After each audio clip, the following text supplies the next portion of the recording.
Spend half a day in Marina del Rey and you'll feel like you've been transported to coastal New England. Sailboats, salty air, and fresh seafood are all within a scooter ride's distance in this seaside neighborhood. LA Times contributor Stacey Leska has written about 4 hours in the marina and is here to share her adventure. I love this new column, 4 hours in. It's like a little mini vacay, right? I know, it's great. And so, thanks for coming in. Thanks for having me. Really and truly, like, you grew up in Rhode Island. Yes. I have a Maine thing going on. Is it really like coastal New England? It's really like coastal New England. I felt like I was going home again when I walked onto Fisherman's Village. It's got this little lighthouse, the perfectly painted buildings, right on the water with the fishermen and the seals coming up to say hello. It was like a dream come true for a New England girl. You have to have kitschy stores and stuff too, right? Yes, there's like a perfect little artist shop there, an ice cream shop, a hot dog stand. It's kind of a perfect way to just walk and take a couple pictures, and it's highly Instagrammable. That's my favorite part about it for sure, and kind of fooled a couple people into thinking I was home again. There's all sorts of things to do physically too. Like you can learn how to paddleboard, which I've always been too terrified to do except in a lake because I'm scared of waves. It's not wavy? It's the ideal destination to learn how to stand up paddleboard, especially with Tim Sanford, the man I spent a couple hours with there.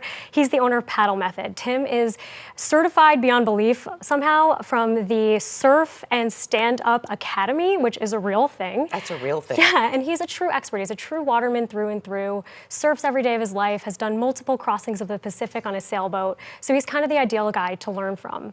So you start on the sand with him, learning a couple of the moves, and get right in the water and get going. And it's like smooth as glass. You smooth promise? as glass. Yeah, Mother's Beach is perfect for that. It's great for little kids to come and learn as well.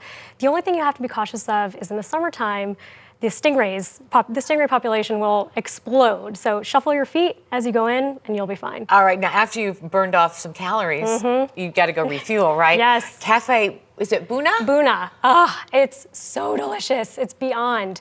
The coffee selection there is just enormous, and I would suggest getting their Cafe Miel, which comes with a little bit of honey, a little bit of cinnamon, the right amount of kick, and you'll be good to go for the rest of your afternoon.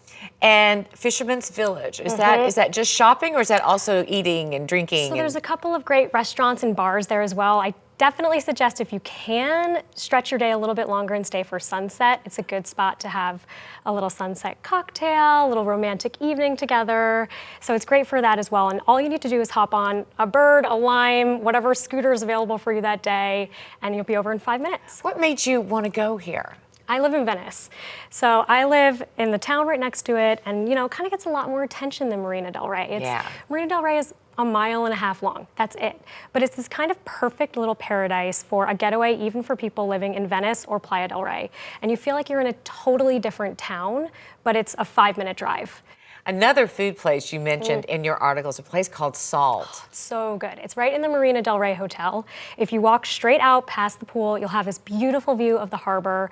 And it's kind of the fanciest place you can get French fries, but I would totally suggest getting the fish and chips because you're on the water. What else are you going to eat? Right, it feels like a little mini vacation. Exactly, It really does yes. for, not much of an investment in time or commuting. Nothing. And it's kind of tricky to get in and out of Marina del Rey. So I think a lot of people just don't go, right? I know, but it really is right there next to Venice. You can make a whole day of it if you wanted to between Venice and Marina del Rey, but it's worth the extra couple of minutes to get there because it just feels special and feels unique and kind of feels like you're getting away from the rest of Los Angeles. You gave us a link in your piece to the Historical Society. I don't think of Marina del Rey as a historical destination. Yeah, and it's this really great little thing going on right now with the tourism board. They have a display of historical photographs from the village and how the transformation that it's gone through.